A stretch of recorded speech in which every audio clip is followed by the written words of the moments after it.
We are at Cherry Run today along the frozen banks of the Potomac.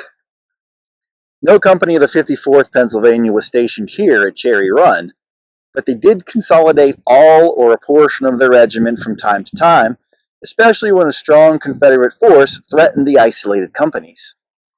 After the surrender of Harper's Ferry during the Antietam campaign, the 54th Pennsylvania was the only organized Union force south of the Potomac River. Colonel Campbell consolidated a portion of his command here at the supply depot. And the depot would actually be on the other side of these trees. A lot of these trees would not have been here during 1862, but the depot would have been right along the bank of the river here behind those trees. They could hear the sounds of the battle raging outside of Sharpsburg and anxiously awaited word of its outcome. A few days after the Battle of Antietam, some of the men observed cavalry patrols from the Army of the Potomac along a road and the towpath of the C&O Canal on the Maryland side of the river. That's Maryland on the other side of the Potomac here. Troopers established picket posts along the river in the vicinity and closely watched the 54th Pennsylvania on the Virginia shore where we are right now. Early attempts to contact their comrades proved frustrating as the cavalrymen believed the 54th Pennsylvania to be Confederates wearing captured blue uniforms. Some of Colonel Campbell's men hailed them and asked what they were doing there. The reply was, "Watching you damned secesh." An amusing dialogue was in which our men in vain endeavored to convince them that they were Union soldiers, wrote a member of the regiment. The following year, the 54th Pennsylvania took part in the pursuit of the Confederates after the Battle of Gettysburg.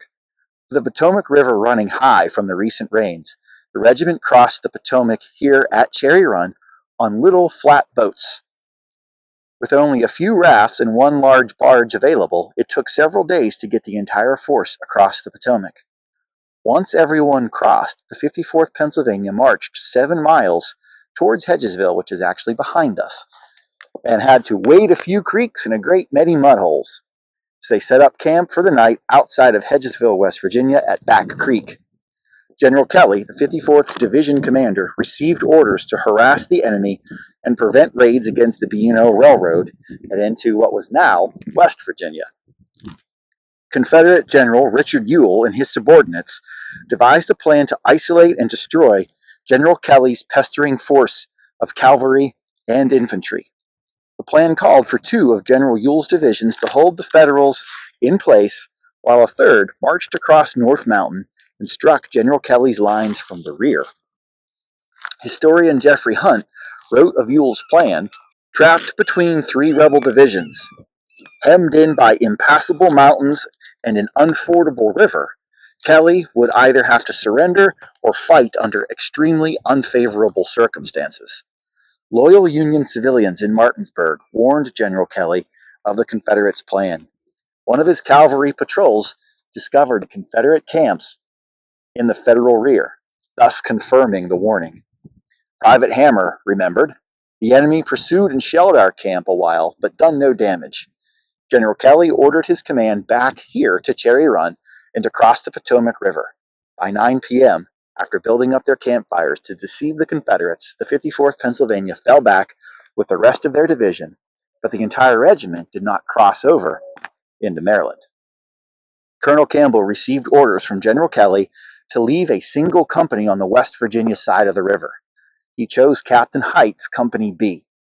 All night, the men tended to fires and kept a vigilant watch on the picket line, hoping to cover the crossing of the rest of the division. The strong picket line succeeded in keeping the Confederates at bay throughout the long night. Colonel Campbell and the rest of the 54th crossed at Cherry Run around 6 a.m.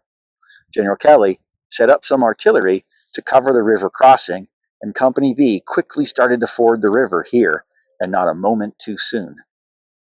At dawn, early in the morning of July 21st, the Confederates moved to spring their trap and attacked General Kelly's men. Instead, they found the Union camps empty.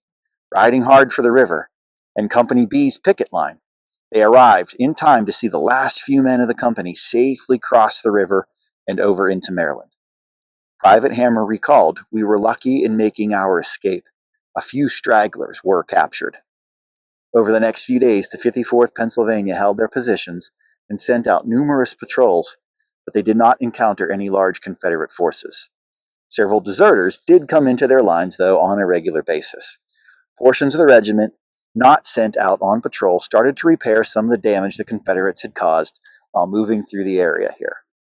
Thank you for watching this episode of In the Footsteps of the 54th.